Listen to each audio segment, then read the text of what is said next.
there isn't like separate diversity initiatives. It's really part of everything we do, from hiring to our building to the artwork we pick. It's key to the ethos. So diversity, equity, and inclusion, whether it be racial or ethnic, gender, kind of sexual diversity, other kinds of representation. We're thinking about that, linguistic diversity. We're thinking about that all the time.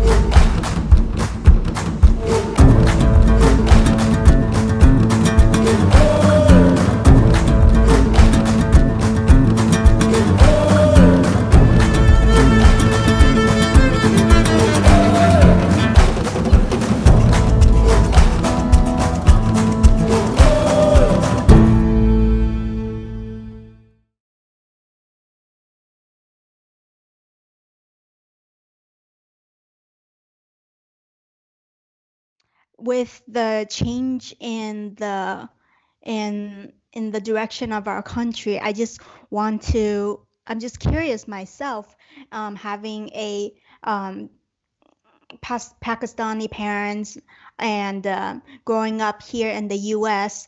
I know you were born here, but being, being Muslim in this time and with the current situation, how has xenophobia, Islamophobia shaped your life in wanting to help further ingrain your desire to help those people who are marginalized? I mean, I think a lot of different communities are experiencing trauma and really serious vulnerability right now.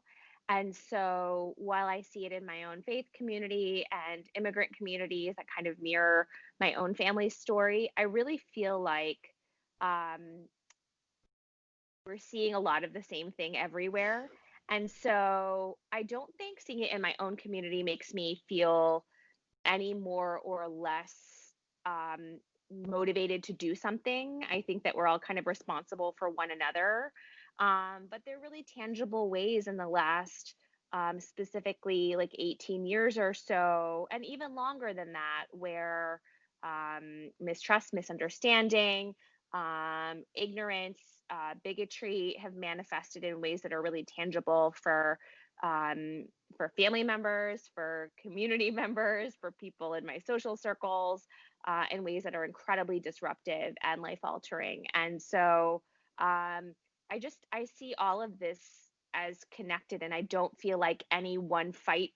I feel like we can't all win unless we kind of take on these issues, specifically, bigotry in all different communities.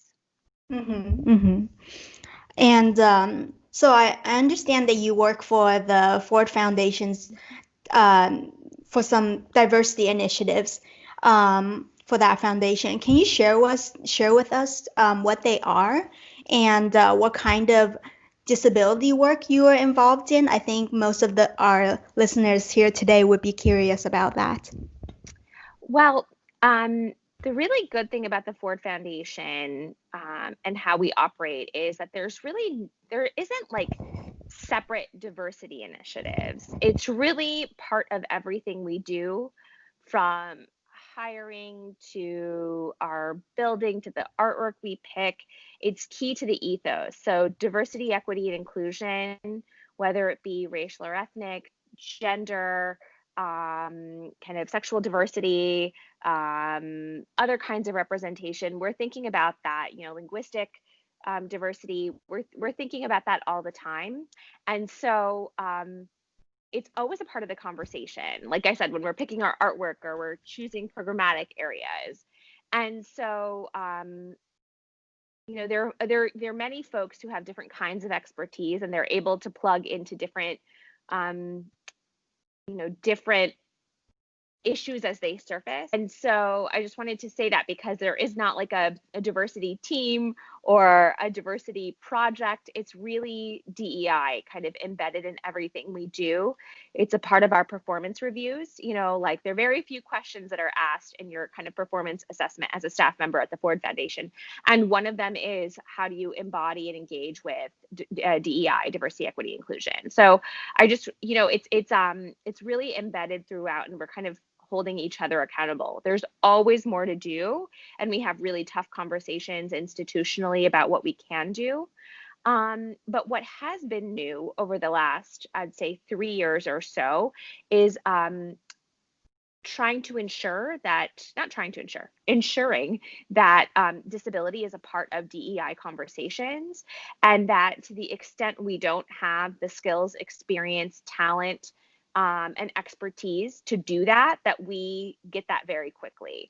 And that means, work across the foundation. And I work in the office of the president. DEI issues are extremely important to our president. And specifically, the issue of disability has really been transformational for him and his perception of power and privilege. And I kind of coordinate work that's happening across the foundation, making sure we have adequate resources, expertise, that there's accountability, that we're sharing our experiences, the good, the bad, and the ugly, with the public, and that we're able to set goals and figure out if we're meeting them or not. And so that's really my role, is making sure we're doing what we say we want to do in terms of our aspirations of being fully inclusive of people with disabilities across our work and as an institution and as an employer.